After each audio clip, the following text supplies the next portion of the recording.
Guys, मेरी नई story को भी बाकी की तरह प्यार द। चैप्टर 1। मुंबई शहर, सपनों का शहर। मरीन ड्राइव पर कटीले बॉडी शेप का एक लड़का जिसकी हाइट परफेक्ट 5 फीट 10 इंच थी। उसने ब्लैक कलर की शर्ट और ब्लू पैंट पहन रखी थी। उसका कोट उसके हाथ में था। वह खाली आंखों से आसमान को देख रहा था। उसके हाथ में बियर की बोतल थी और शायद दर्द उसे इतना कठोर बना चुका था कि उसके आंसू उसमें सूख चुके थे। आखिर क्यों? उसने आसमान की ओर देखकर कहा। उसने अपनी बात अभी पूरी भी नहीं की थी और उसे महसूस हुआ कि किसी ने उसकी कॉलर पकड़कर खींची। वह कुछ भी रिएक्ट करता उससे पहले उस शख्स ने उसे टर्न किया और उसके चेहरे को अपने हाथों में भर लिया और अपने शरीर को उचकाकर अपने होंठ उसके होंठों से जोड़ लिया। ऋत्विक कुछ रिएक्ट नहीं कर सका। उसका कोट उसके हाथों से छूटकर गिर चुका था। उसने अपने हाथों से उसे दूर करना चाहा तो उसने उसके हाथों को पकड़कर अपनी कमर पर रखवा लिया। ये लड़की लाल रंग का शादी का जोड़ा पहने थी। उसकी बैकलेस ब्लाउज से उसकी गोरी पीठ बहुत ही खूबसूरत लग रही थी और उसकी खुली कमर मक्खन जैसी कोमल लग रही थी, जिन पर ऋत्विक के हाथ अब फिसल कर हरकत कर रहे थे। दोनों अब एक दूसरे में डूब रहे थे। पास ही एक शराब की बोतल गिरी थी। क्योंकि ऋत्विक की बोतल उसके हाथ में ही थी तो यह जरूर इसी लड़की की थी, जो सब कुछ भूल बस ऋत्विक के होठों को चुमे जा रही थी। लड़की की हाइट लगभग 5 फीट होगी, क्योंकि वह अपने टोस पर खड़ी थी। इन दोनों की ये किस अब डीप होती जा रही थी। दोनों पर ही मानो नशा सा चढ़ा था। अब ये नहीं कह सकते कि किसका। प्यार का, एक दूसरे का या उस बियर का जो दोनों पी रहे थे। उस लड़की के हाथ ऋत्विक के बालों और कंधों को सहला और जकड़ रहे थे और उसके होंठ रवि के होठों को। वहीं ऋत्विक की भी हालत कुछ ऐसी ही थी। उसके हाथ उस लड़की के कमर को पकड़े हुए थे। कभी वह उसके कमर को सहलाता तो कभी उन्हें अपनी उंगलियों में जकड़ता। वह शायद उसे वाइल्ड कर रही थी। दोनों ने ही अपनी आंखें बंद कर रखी थीं और एक दूसरे को चूम रहे थे कि तभी उस लड़की ने झटके से ऋत्विक को छोड़ दिया और उससे दूर हो गई। ऋत्विक ने आंखें खोल ली। वह अब उसे छोड़ना नहीं चाहता था। वह उसकी ओर बढ़ा ही था कि वह लड़की अपनी भर आई आंखों से उसे देखकर बोली, बताओ, क्या कमी है मुझमें? क्या सिर्फ एक लड़की को इसलिए शादी के मंडप में छोड़ जाना जायज है क्योंकि वो बहनजी टाइप, आंटी टाइप रहती है? क्योंकि वह शर्मीली है तो क्या वो आंटी है? लो, छोड़ दी मैंने अपनी शर्म, कर लिया सबके सामने किस। और इतना ही नहीं, आज पहली बार मैंने शराब भी पी ली। अब क्या, 5 साल, पिछले 5 सालों से तुमसे एक तरफा मोहब्बत करती आई हूँ। आज तुम्हारे लिए खुद को इतना बदल लिया, अब क्या? बोलो अब, और क्या करूं मैं तुम्हारे प्यार के लिए? राज। उद्धरण चिन्ह। उस लड़की के मुंह से राज नाम सुनकर ऋत्विक कुछ हैरानी के भावों से उसे देखने लगा। उसने कहना चाहा, पर मैं ऋत्विक हूं। पर वह कुछ भी कह पाता उससे पहले ही वह लड़की कहने लगी, ओह, तुम्हें तो ये साड़ी दुपट्टे भी नहीं पसंद है ना? मैं इन्हें उतार दूं तो करोगे मुझसे मोहब्बत? बोलो राज। ठीक है। ये कहकर वह अपने दुपट्टा खींचकर फेंक देती है और अपने ब्लाउज की डोर को पकड़ती है। ऋत्विक उसकी हरकत समझ जाता है। वह चारों ओर देखता है तो उसके गार्ड्स उन्हें ही देख रहे थे। उसने तुरंत उसका दुपट्टा उठाया और उसके पास जाकर उसे उड़ाने लगा। वह लड़की रो रही थी। उसने कहा, क्यों क्यों किया? तुम जानते हो ये Mia is lost in you, I was lost myself in you, I loved you but look what I got. फिर उसने ऋत्विक को हटाते हुए कहा, अरे क्यों उड़ा रहे? छोड़ो, तुम्हें नहीं चाहिए ना, मैं तुम्हारे लिए बदलने को तैयार हूँ। वैसे भी मैं तो खुद में बची ही नहीं हूँ, तो तुम जैसा चाहो वैसा बना दो। ये कहकर वह दुपट्टे को हटाने लगी तो ऋत्विक चिल्लाकर बोला, शट अप। उसकी इतनी तेज आवाज सुनकर निया ने बच्चों जैसा मुंह बनाया और रोने लगी। वह पहले से ही बहुत रोई थी और अब दोबारा उसके आंसू बहने लगे। उसकी गोरी नाक टमाटर जैसी लाल हो चुकी थी। ऋत्विक की नजरें उसके चेहरे पर गईं और उसके आंखों से नाक और फिर होठों पर जाकर ठहर गईं। ऋत्विक ने उसे दुपट्टा वापस ओढ़ाकर पीछे से हग कर लिया और उसके गालों को चूमकर बोला, ना जाने क्या हो तुम, पर मैं नहीं चाहता कि तुम रो। I am sorry. उद्धरण चिन्ह। कहकर उसने निया को गोद में उठा लिया। ये देख गार्ड्स उसके पास आए। उसने एक आदमी जो शायद उसका ड्राइवर था उससे कहा, कार निकालो। उसके कहते ही वह भाग कर गया और कार का डोर खोला। तब तक ऋत्विक भी कार तक पहुंच गया। उसने निया को कार में अंदर बैठाना चाहा पर देखा कि निया ने कसकर उसकी कॉलर पकड़ रखी थी और सुबक रही थी। चैप्टर 2 अनएक्सपेक्टेड किस। उसे देखकर वह उसे बस वैसे ही गोद में लिए हुए कार में बैठ गया। आखिर क्या है ये लड़की, और इसे देखकर मुझे क्या हो रहा है? उद्धरण चिन्ह। उसने मन ही मन सोचा। तभी उसकी नजरें दोबारा से निया के चेहरे पर गईं। उसके होठों को देख उसे बीच की वो किस याद आने लगी। उसके दिल में उसे दोबारा से किस करने की कसक सी उठी, पर उसने अपना चेहरा घुमाकर कार की विंडो की तरफ कर लिया और बाहर देखने लगा। निया उसकी गोद में बैठी सुबक रही थी। वह उसकी गोद में एकदम बच्ची जैसी लग रही थी। तभी ऋत्विक को अपनी छाती पर कुछ महसूस हुआ। उसने चेहरा घुमाकर देखा तो निया अब सो चुकी थी और उसके होंठ और सांसें ऋत्विक की चेस्ट से टकरा रही थीं, जो कि ऋत्विक को एक बार और अपनी ओर खींच रही थी। ऋत्विक एक बार फिर बहक रहा था।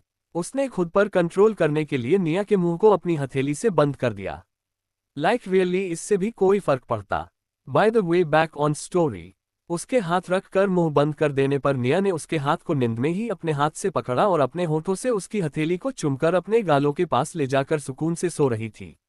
ऋत्विक बस हैरानी से उसकी हरकतें देख रहा था। उसे विश्वास नहीं था ये लड़की। उसे तो खुद का भी कुछ समझ नहीं आ रहा था। जिसने अपनी लाइफ में कभी किसी लड़की को अपने करीब नहीं आने दिया और लड़कियों को इतना डराया कि वो करीब भटक तक ना सके, वो आज एक लड़की को यूं अपने बाहों में सुला बैठा है। और उसकी नींद खराब ना हो सिर्फ इसीलिए वो उसे अपनी गोद से उतार तक नहीं रहा। वो तो ऐसा नहीं था। कुछ ऐसे ही सवाल ड्राइवर के दिमाग में भी थे। कुछ देर बाद कार एक बड़े से विला के पोर्च पर जा रुकी। ऋत्विक कुछ इस कदर से निया के चेहरे में खोया था कि उसे पता ही नहीं चला कि कार रुक चुकी है। जब ड्राइवर ने कहा, सर हम पहुंच गए, तो ऋत्विक को होश आया और एहसास हुआ कि ना जाने कितने वक्त से वह निया के चेहरे में डूबा था। ड्राइवर ने आकर उसके साइड की कार की डोर खोल दी थी। ऋत्विक निया को बाहों में लिए कार से उतरता है और सीधा विला के अंदर अपने मास्टर बेडरूम में जाता है। निया नींद में उसकी चेस्ट से लगी हुई थी और बहुत ही प्यारी लग रही थी। मास्टर बेडरूम में ऋत्विक ने निया को बेड पर लिटाया और खड़ा ही होने जा रहा था कि उसे एहसास हुआ कि निया ने नींद में उसके शर्ट को कसकर पकड़ रखा है। उसने धीरे धीरे करके अपनी शर्ट को निया की उंगलियों से आजाद किया, तो उसकी नज़र एक बार फिर से उसके चेहरे पर जा टिकी। निया का चेहरा दूध जैसा गोरा था और उसके नाक और गाल रोने की वजह से इतने सुर्ख हो चुके थे कि मानो लाल रंग लगा दिया गया हो, और उसके कोमल नर्म और नाजुक होंठ वो तो किसी को भी अट्रैक्ट करने के लिए परफेक्ट थे। शादी के लाल जोड़ में उसका सफेद सा चमकता गोरा बदन किसी रूबी जैसा था। ऋत्विक की नजरें निया के खुले हुए पेट पर गईं। उसने तुरंत ही अपनी नजरें घुमा ली और क्लोजेट रूम में चला गया। कुछ देर बाद वह अपने कुछ कपड़े बदल रूम में आया। उसकी नजर एक बार फिर से निया पर गई। अब वह मास्टर बेडरूम के किंग साइज बेड पर दुबक कर सो रही थी, किसी छोटे से सफेद खरगोश की तरह, जो बहुत प्यारी लग रही थी। ऋत्विक के कदम बरबस ही उसके ओर बढ़ने को हुए तो उसने खुद को रोका और कमरे से बाहर चला गया। विला के बड़े से हॉल में सभी सर्वेंट्स और बॉडीगार्ड्स आपस में यही बात कर रहे थे। अरे अरे ये लड़की कौन है? साहब ने तो आज तक किसी फीमेल सर्वेंट को भी नहीं रखा सिवाय रिया मैडम के। उनसे तो कोई लड़की बात भी करने से डरती है। फिर ये कौन है? क्या पता, हमें भी तो जानना है। पर जो भी कहो, लड़की गजब की सुंदर लग रही थी, बिल्कुल किसी हीरोइन जैसी। हाय, ऐसा लग रहा था कि हम किसी पिक्चर के हीरो हीरोइन को देख रहे हों। हाँ सही कहा तुमने। उद्धरण चिन्ह। ऋत्विक के कानों में ये बात पड़ चुकी थी। अब तक सर्वेंट्स ने उसे नोटिस नहीं किया था, पर ऋत्विक ने उनसे बिना कुछ कहे वहां से पूल साइड पर चला गया। जब सर्वेंट्स ने उसे देखा तो सब चुप हो गए थे। ऋत्विक ने कुछ नहीं कहा। पूल साइड पर ऋत्विक सिंबाद चेयर पर लेटकर अपने हाथ पर अपने सर को टिका लिया। आज आसमान में चांद चमकता हुआ उससे बेहद खूबसूरत लग रहा था। अचानक ही उसे चांद में निया के अक्स दिखने लगे। उसने तुरंत अपने सर को झटक कर कहा, what the heck is wrong with you man? ये लड़की तुझ पर नशे की तरह चढ़ रही है या तू उसमें खुद को खो रहा है? अब भी वक्त है, रुक जा। ऐसी बहुत लड़कियां आती है और जाती हैं। ये सब सोचकर उसने अपनी आंखें बंद की तो एक बार दोबारा से उसके सामने बीच पर रोती हुई निया का चेहरा नजर आने लगा। वह झटके से उठ बैठा। उसने अपने मन को शांत करने के लिए अपनी टी शर्ट उतारी और पूल में छलांग लगा दिया। वह स्विम करते समय बेहद हैंडसम लग रहा था और उसकी कटिली बॉडी वाली पीठ पर बना बड़ा सा महाकाल का टैटू आकर्षण का केंद्र लग रहा था। उसका दिल अब मानो शांत होने का नाम ही नहीं ले रहा था। अपने होठों पर निया के होठों की गर्माहट का एहसास उसे मानो बेचैन, बेबाक और बेताब कर रहा था। वह बहकने के डर से खुद को शांत करना चाहता था। वह स्विमिंग करके रुका ही था कि एक सर्वेंट अंदर से दौड़कर आया और हौंफते हुए बोला, साहब साहब, वो मेम्स साहब। उद्धरण चिन्ह। उसने कहा ही था कि ऋत्विक परेशान होकर बोला, क्या हुआ उससे? कहकर वह तुरंत ही पूल से निकला और भागकर अंदर की ओर गया और मास्टर बेडरूम में जाने लगा। चैप्टर 3 ऋत्विक की बेचैनी, निया के आंसन। ऋत्विक का विला। ऋत्विक ने सिर्फ ट्राउजर पहन रखा था, जिसकी वजह से उसकी 6 पैक एब्स वाली परफेक्ट मस्क्यूलिन बॉडी देखने में बेहद अट्रैक्टिव और हॉट लग रही थी। ऋत्विक भागता हुआ मास्टर बेडरूम की ओर जा रहा था। वहां पहुंचकर देखा तो सारे सर्वेंट्स बाहर खड़े थे, पर किसी की भी अंदर कदम रखने की हिम्मत नहीं हो रही थी, क्योंकि ऋत्विक को ये जरा भी पसंद नहीं था कि कोई भी उसके कमरे में जाए, इसलिए उसने सबको स्ट्रिक्टली उसके कमरे में आने और कोई भी चीज छूने से मना कर रखा था। हाँ, वो अलग बात है कि आज वह खुद ही एक लड़की को अपने कमरे में ले आया था, वह भी अपनी बाहों में, और अपने बेड पर सुलाया भी, और ना जाने आगे क्या क्या करेगा उसके लिए। ऋत्विक सबको हटाकर अंदर जाता है तो देखता है बेड पर निया नहीं थी। बेड पर उसकी हाथों की कुछ चूड़ियां टूटी हुई पड़ी थी और साथ ही कुछ खून की बूंदें भी। ऋत्विक के दिल में एक अजीब सा डर हो गया। उसने मुड़कर सर्वेंटेस से पूछा, कहाँ गई वो, क्या हुआ उसे? उद्धरण चिन्ह। उनमें से एक सर्वेंट बोला, सर वो अचानक ही उठ गई थी, हमें उनके रोने की आवाजें आईं तो हमने आकर देखा तो वो बुरी तरह से अपनी चूड़ियां उतार रही थी, जिससे वह जख्मी भी हो रही थी। वह बिल्कुल किसी पागल जैसी लग रही थी, ना जाने क्यों न अपने बाल नोच रही थी। और फिर वो भागकर बाथरूम में चली गई। हमें लग रहा है वो पागल है।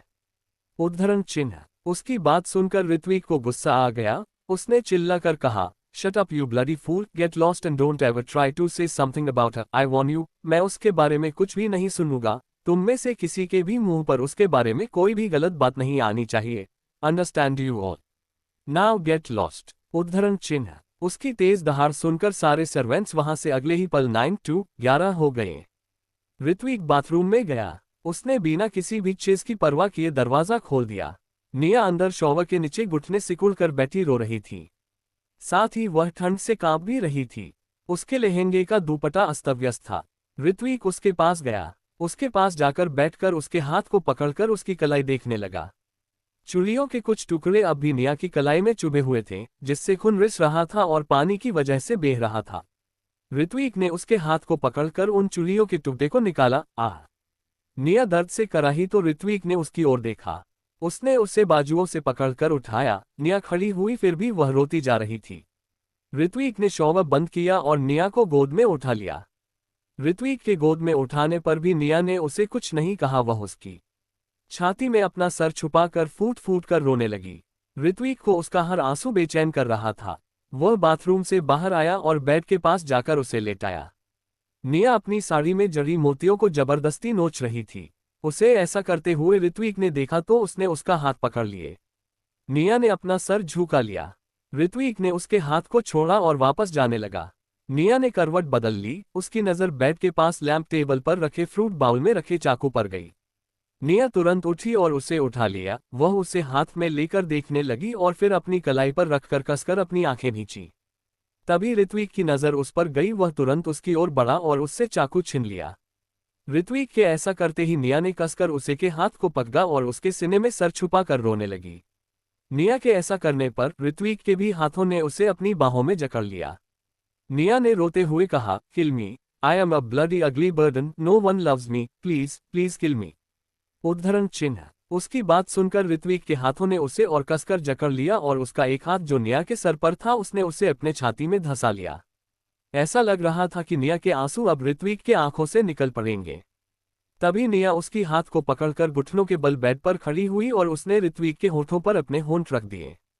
निया ने ऋत्विक के गले के चारों ओर अपने हाथ लपेट लिए, मानो वह उसे जरा भी छोड़ना नहीं चाहती थी। वहीं ऋत्विक ने भी अपनी बाहों उस पर कसनी शुरू कर दी। उसका एक हाथ निया के सर को सपोर्ट कर रहा था। निया की कीस अब ऋत्विक ने एक पेसिनेट और डीप कीस में बदल दी थी। दोनों एक दूसरे को कीस करते हुए ही बेड पर लेट गए। अब निया का एक हाथ ऋत्विक के बालों में था और दूसरे की हथेली में वह ऋत्विक के बाजू को कस रही थी। उसे आराम से बेड पर लिटा देने के बाद ऋत्विक मुश्किल से उससे दूर होता है और वापस जाने के लिए खड़ा होता है। Chapter 4 I will never leave you. Ritwik ने मुश्किल से खुद को निया से दूर किया और जाने के लिए मुड़ा ही था कि निया ने उसके शर्ट को पकड़ लिया। वह इस वक्त लाल लहंगे में भीगी हुई बेहद हॉट एंड सेडक्टिव लग रही थी। उसके दुपट्टे के अस्त व्यस्त होने की वजह से उसकी झांकती हुई गोरी त्वचा बहुत ही अट्रैक्ट कर रही थी। उसने तुरंत ही ऋत्विक उठकर ऋत्विक को पकड़ लिया और उसे पीछे से हग करती हुई बोली, please help me, love me और किल मी, प्लीज। उद्धरण चिन्ह। कहकर उसने ऋत्विक की गर्दन पर किस किया। ये ऋत्विक को बहक जाने के लिए काफी था, पर वह निया के साथ ऐसा कुछ नहीं करना चाहता था जिससे वह अगली सुबह खुद से ही नफरत करने लगे। उसने मुड़कर निया को हक किया, उसने उसके माथे को चुमा, उसकी आंखों को, गालों को, चिन को और फिर उसके होंठ को प्यार से चुमकर कहा, आई लव योर दिल। निया ने उसके गर्दन के चारों ओर अपने हाथों को लपेटा और अपनी ओर खींचती हुई बेड पर लेट गई। ऋत्विक ने उसके होठों को एक बार फिर से चुमा और निया ने अपनी आंखें बंद कर लीं। ऋत्विक उसके होठों से गालों तक आया और फिर उसके कानों तक। उसने एक डीप और पैशनेट वॉइस में कहा, I don't want to lose you, I will never leave you. Nia को उसकी आवाज मदहोश कर रही थी। ये कहकर ऋत्विक ने उसके कानों पर हल्के से उसके कान को बाइट किया। ऋत्विक का मूव निया को और ज्यादा एक्साइट कर रहा था। दोनों ही एक दूसरे में खोना चाहते थे, पर कुछ बातें थी जो ऋत्विक को रोक रही थीं। उसने निया के कानों के पीछे किस किया और फिर उसके गले पर। वह खुद पर काबू खोता उससे पहले ही वह उससे दूर हुआ और उसके चेहरे के पास जाकर उसके सर को चूमकर बोला, अब सो जाओ, इसे किसी और दिन के लिए छोड़ देते हैं, किसी दिन जब तुम्हें किसी हमदर्दी की जरूरत नहीं होगी, जब ये तुम्हारी मर्जी होगी, ना कि कोई गिल्ट या मजबूरी। कहकर उसने निया के चेहरे को अपने सीने में छिपा लिया। निया ने भी उसे कसकर हक किया और ऋत्विक के बाहों की गर्माहट में कुछ ही देर में नींद ने उसे अपनी आगोश में ले लिया। जब ऋत्विक को यह एहसास हुआ कि निया सो गई है तो उसने उसे ठीक से लिटाया और क्लोजेट में गया। वह वापस आया तो उसके हाथों में एक शर्ट और फर्स्ट एड किट थी। उसने निया की कलाई को बैंडेज किया और उसके कपड़े बदले। निया का चेहरा किसी मासूम छोटे से खरगोश जैसा क्यूट और प्यारा लग रहा था। उसने निया के सर को चूम लिया और उसके गालों को अपनी उंगली से पकड़कर कहा, मुझे नहीं पता तुमने मेरे पास आकर सही किया या नहीं, पर अब तुम्हें मैं वापस नहीं जाने दे पाऊंगा। इतना तो मुझे समझ आ रहा है। मैं तुम्हें कल तक का टाइम दे रहा हूं। अगर कल तुम अपनी मर्जी से चली गई तो ठीक, वरना फिर मैं मौत पर भी तुम्हें जुदा होने की इजाजत नहीं दे पाऊंगा। मुझे नहीं पता क्यों। वह ये सब कह के निया के मासूम से चेहरे को देख ही रहा था कि तभी निया ने उसके हाथों को पकड़कर अपने गालों के पास दबा लिया और सो गई। उसके रोने से हुए लाल चेहरे पर एक हल्की सी मुस्कान थी, जो शायद ऋत्विक के दिल में घर कर गई। वह उसकी हल्की सी मुस्कान में ही खो गया। अतीत की कुछ यादें। ऋत्विक अपनी कार से उतरकर एक बड़े से मॉल के सामने खड़ा था। उसके उतरते ही उसके कुछ आदमी भी आकर उसके पीछे और अगल बगल खड़े हो गए। उन सबको देखकर ऋत्विक ने कहा, तुम लोग वापस जाओ, मुझे बस कुछ सामान लेने हैं, वो लेकर मैं आ जाऊंगा। उसकी बात सुनकर ऋत्विक के पास सूट बूट में खड़ा एक आदमी, जिसकी आंखों पर नजर का चश्मा था, उसने परेशान होते हुए कहा, पर सर, भवानी आप पर कभी भी अटैक कर सकता है, इसलिए इनका आपके साथ रहना जरूरी है। उसकी बात सुनकर ऋत्विक ने एक ठंडी निगाह उस पर डाली, जिससे वह चुप हो गया।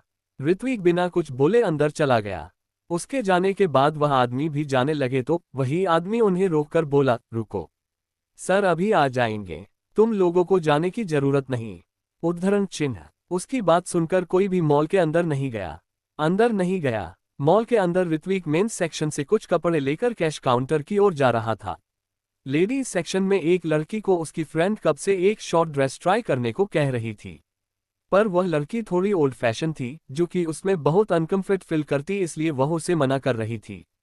ये और कोई नहीं बल्कि निया ही थी। उस लड़की ने निया से कहा, देख, हम आज डेट पर जा रहे हैं, अगर तू ऐसे गई तो कोई भी लड़का कभी तुझे पसंद नहीं करेगा। उद्धरण चिन्ह। उसकी बात पर निया ने कहा, जिसे पसंद करना होगा वह कैसे भी कर लेगा, बदलकर प्यार नहीं किया जा सकता। उसकी बात पर उस लड़की ने कहा, आजकल के लड़के ऐसी आर्टी टाइप लड़कों पर नहीं बल्कि क्यूट, हॉट और सिलेक्टिव लड़कियों पर मरते हैं। उद्धरण चिन्ह। ये सुनकर निया ने कहा, इससे अच्छा तो वो मर ही जाए, पर मैं ये सब बिल्कुल नहीं पहनने वाली। कहते हुए वह मुड़ी ही थी कि ऋत्विक से टकराई जमीन पर गिरे एक हैंगर पर उसका पैर पड़ा, जिससे उसके साथ साथ ऋत्विक भी उसके ऊपर गिर गया। ये सब जब हुआ तो निया ने अपनी आंखें बंद कर रखी थी। वह बंद आंखों में ही डरती हुई बोली, सॉरी। उद्धरण चिन्ह। ऋत्विक कुछ भी कहता उससे पहले उसकी नजर निया के मासूम से चेहरे पर गई और उसके चेहरे से एक शब्द भी नहीं निकल पाया। दोनों की सांसें एक दूसरे के चेहरे को छू रही थीं। तभी निया के साथ वाली लड़की ने कहा, अब उठ भी जाओ या उसे वहीं दबाकर मार दोगे। उद्धरण चिन्ह। उसके कहने से वह खड़ा हुआ और अपने कपड़े उठाकर वहां से चला गया। निया अब भी वैसी ही लेटी अपनी आंखें बंद किए पड़ी थी। तो उस लड़की ने कहा, मैडम, अब आप भी उठ जाएं। उद्धरण चिन्ह। ये सब ऋत्विक सोच ही रहा था कि निया ने करवट बदलनी चाहिए, जिससे ऋत्विक की तंद्रा टूटी। ऋत्विक ने धीरे से अपने हाथ को उससे छुड़ाकर उसे अच्छे से ब्लैंकेट से कवर किया। और बालकनी से चांद को देखने लगा। उसने चांद को देखकर कहा, अकेला आया हूँ, अकेला रहता हूँ, अकेला हूँ, तो फिर क्यों इस अकेलेपन को महफिलों के सपने दिखा रहा? खुदा तू क्या चाह रहा है? पहले अकेला किया तो अब क्यों दोबारा किसी के साथ के एहसास से रूबरू करा रहा? उद्धरण चिन्ह। चैप्टर 5 तुम कहना क्या चाहते हो? कुछ देर खाली आसमान को निहारने के बाद ऋत्विक वापस कमरे में आया। वह अब भी शर्टलेस था। वह बेड के एक किनारे पर जाकर सीधा लेट गया और अपने हाथ को अपने सर पर रख लिया। ना जाने रात के किस पहर उसे नींद आए। नींद में निया ने उसे कसकर हक कर लिया। ऋत्विक की नींद बहुत कच्ची थी, तो जब उसे फील हुआ कि किसी ने उसे छुआ तो उसे गुस्सा आया, पर जब उसने अपनी आंखें खोली तो उसके सामने निया का मासूम चेहरा था, जिसे देख ना जाने ऋत्विक को क्या हुआ और उसके चेहरे पर आई गुस्से की जगह सुकून भरे एक्सप्रेशंस ने ले ली। उसने निया के बालों को उसके चेहरे से हटाया तो निया के गोरे मासूम से चेहरे पर एक हल्की मुस्कुराहट बिखरी जो कि उसकी सुंदरता को बेहद निखारने लगी। ऋत्विक सारी रात उसके चेहरे में खोया रहा। उसे पता ही नहीं लगा कि कब सुबह होने को आ गई और उसे नींद आने लगी। वह सो गया। सुबह के 9 बजे सूरज आसमान में कड़ी धूप बिखेर रहा था। निया की नींद खुली तो उसे खुद पर कुछ भार महसूस हुआ। जब उसने अपनी आंखें मसलकर खोली तो ऋत्विक को शर्टलेस देखकर डर गई। उसने देखा उसने भी एक बेहद ढीली सी शर्ट पहन रखी थी और वह ऋत्विक की बाहों में थी। उसका दिल तेजी से धड़कने लगा। वह डर से कांप रही थी। उसकी आंखें नम होने लगी। उसने आहिस्ता से और संभल कर खुद को ऋत्विक की बाहों से आजाद किया और बाथरूम की ओर गई। उसने कल रात पहली बार शराब पी थी। उसका सर दर्द से फटा जा रहा था और उसे कुछ भी याद नहीं आ रहा था। उसने अपने सर को पकड़ बाथरूम में लगे बड़े से मिरर में खुद को देखकर कहा, ओ गॉड, आखिर कल रात क्या हुआ? और ये सर, ऐसा लग रहा है कोई जोर जोर से मेरे सर पर हथौड़े बरसा रहा है। और मैं यहाँ उस आदमी के साथ क्या कर रही हूँ? क्या हुआ हमारे बीच कल? ये सब सोचकर उसका दिल तेजी से धड़क रहा था, मानो मुंह से बाहर आ जाएगा, और उसकी आंखें नम हो रही थीं। उधर ऋत्विक की आंख खुली तो उसने देखा निया वहां नहीं थी। उसे ये देखकर ना जाने क्यों अच्छा नहीं लगा, पर फिर उसने अपना सर झटका और ब्लैंकेट हटाकर बाथरूम में जाने लगा। निया ने जल्दबाजी में दरवाजा बंद नहीं किया था और ऋत्विक अंदर घुस गया। अंदर निया खुद को कोस रही थी और खूब गालियां दे रही थी। उसकी आंखों में आंसू भी थे, पर वह किसी छोटी बच्ची की तरह शीशे में खुद को ही डांटे जा रही थी। उसने अब भी ऋत्विक की ढीली ढाली शर्ट पहन रखी थी जो उसके जांघों तक आ रही थी। ऋत्विक आंखें फाड़कर उसे देख रहा था। कल ये लड़की कितनी मासूम, शांत और रोतलू लग रही थी, वहीं आज ये खुद पर ही ऐसे गुस्सा हो रही थी जैसे कि कोई टीचर स्टूडेंट पर। निया शीशे में खुद को कह रही थी, तुम्हारा तो उसूल था ना, तुम जैसी हो वैसी ही कोई तुम्हें पसंद करे, तो फिर कल रात क्या कर लिया तुमने? गधी, भोंचू, बेवकूफ, नालायक, तुम्हें तो चुल्लू भर पानी में डूब मरना चाहिए। तुमने कल एक अनजान के साथ रात बिता ली।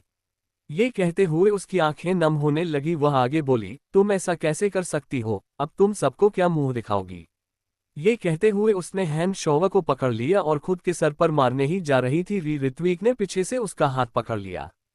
निया ने सामने शीशे में जब ऋत्विक को देखा तो उसकी आंखें बड़ी हो गईं, उसके गाल टमाटर की तरह लाल होने लगे। ऋत्विक ने शीशे में उसे घूरकर देखते हुए कहा, ये क्या कर रही थी तुम? उद्धरण चिन्ह। निया जवाब में नजरें झुकाकर बस इतना ही कह पाए, वो मैं। उद्धरण चिन्ह। ऋत्विक ने कोल्ड वॉइस में कहा, अगर मेरा हैंड शॉवर टूट जाता तो इसके पैसे कौन देता? उसकी ये बात सुनकर निया सर उठाकर वापस से उसे शीशे में घूरने लगी। उसने मन ही मन कहा, इसे मेरी नहीं अपने शॉवर की पड़ी है। उद्धरण चिन्ह। तभी ऋत्विक ने शॉवर को उसके स्टैंड में लगाकर कहा, तुम्हारे पास 1 घंटे हैं, चुपचाप फ्रेश हो और मेरे बाथरूम, घर और जिंदगी से दफा हो जाओ। उद्धरण चिन्ह। उसकी ऐसी बात सुनकर निया ने कुछ अटकते हुए कहा, पर मेरे कपड़े मैं ऐसे। कहते हुए उसने अपना सर झुका लिया। ऋत्विक ने उसे ऊपर से नीचे तक देखा और बोला, तुम नहा लो, मैं तुम्हारे कपड़े मंगा देता हूँ। उन्हें पहन कर जाना और हाँ, मेरी ये शर्ट धुल देना। उसकी बात सुनकर निया ने हैरानी और मासूमियत से उसे देखा और फिर शर्ट को, और फिर मन ही मन बोली, तो मुझे भी कोई शौक नहीं यहाँ रहने का, कितना अकड़ है इसमें। और गुस्सा, बाप रे, मेरा शॉवर टूट जाता तो पैसे कौन भरता? निया उसकी नकल करते हुए बोली और बोली, मेरा बस चले तो इसका मुंह भी तोड़ दूं और पैसे भी ना भरूं। फिर वह मुड़ी और एक बार फिर शीशे में खुद को ऊपर से नीचे देखा और फिर रोनी सी सुरख बनाकर बोली, आना, कैसी फूटी कलम से मेरी किस्मत लिखाई है मैंने जो ऐसे फंस गई। फिर वह अपनी उंगली चबाते हुए बोली, उसके और मेरे बीच कल क्या हुआ होगा? कहीं कुछ, अरे यार मैं तो इस अकड़ू से पूछ भी नहीं पाऊंगी, कहकर वह कुछ तेज तेज रोने की आवाजें निकालने लगी। तो ऋत्विक के कानों में उसकी आवाज पड़ी तो उसने बाहर से कहा, 5 मिनट वेस्ट कर दिए तुमने। उद्धरण चिन्ह। उसकी आवाज सुनकर निया घबरा गई, उसे लगा वह दरवाजे से कान लगा कर सुन रहा है। उसने दरवाजा तुरंत गुस्से से खोलकर देखा तो ऋत्विक बैठा कुछ फाइल्स देख रहा था। ऋत्विक ने उसे देखकर पूछा, क्या हुआ? निया उसके सवाल से सकपका गई। निया ने बिना कुछ कहे दरवाजा जोर से बंद किया। ये देख ऋत्विक बोला, अगर तुम अगले 5 मिनट में नहाकर बाहर नहीं आई तो मैं अंदर आ जाऊंगा। उद्धरण चिन्ह। ये सुनकर अंदर खड़ी निया हड़बड़ाहट में सब करने लगी। असल में वह सब कुछ गिराई जा रही थी। बाहर ऋत्विक को लगातार अंदर से सामान गिरने की आवाजें आ रही थी। ऋत्विक लाचारी से अपना सर हिलाकर खुद से ही कहता है, ना जाने मैंने खुद को किस उलझन में उलझा लिया। उद्धरण चिन्ह। अंदर निया जल्दी जल्दी नहाकर अगले 3 मिनट के अंदर ही बाथरूम से बाहर निकली। उसने वाइट बाथरोब पहन रखा था। ऋत्विक ने नजर उठाकर देखा तो डरी सहमी घबराई हुई सी मासूम निया को देख उसकी पलकें झपकना, सांसें चलना और दिल धड़कना ही भूल गए। उसकी आंखें निया पर ही ठहर गईं।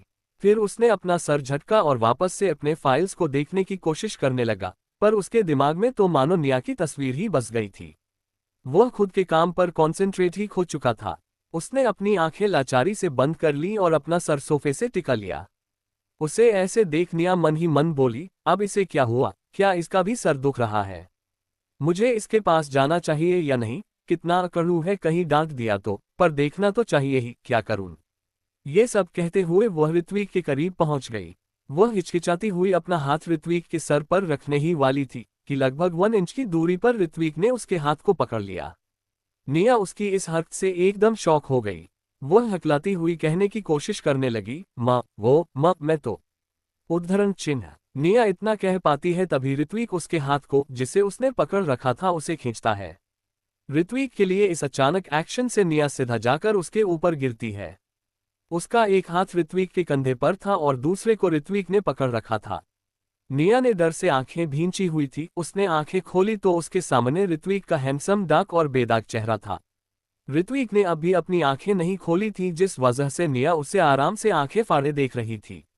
तभी ऋत्विक ने कहा, अगर मुझे निहार लिया हो तो टेबल पर नींबू पानी रखा है, उसे पियो और वहीं पैकेट में कुछ कपड़े हैं, उन्हें पहनो और मेरे घर से निकलो।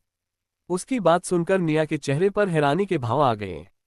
वह मन ही मन बोली, कैसे अकड़ू से पाला पड़ा है मेरा, देखो जरा, ना जाने रात में हमारे बीच क्या क्या हुआ और इसे तो सिर्फ मुझे अपने घर से निकालने की पड़ी है। अरे मुझे भी कौन सा रहना है इसके साथ, पर एटलीस्ट ये मुझे हमारे बीच कल क्या हुआ बता तो सकता है ना, पर नहीं, ना जाने कैसा इंसान है।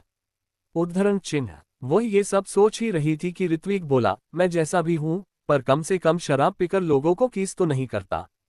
उद्धरण चिन्ह। निया उसकी बात सुन हैरानी से आंखें बड़ी कर लेती है। वह कहती है, मतलब तुम कहना क्या चाहते हो, मैं ऐसी हूं? उद्धरण चिन्ह। Thanks for watching. Next video come soon.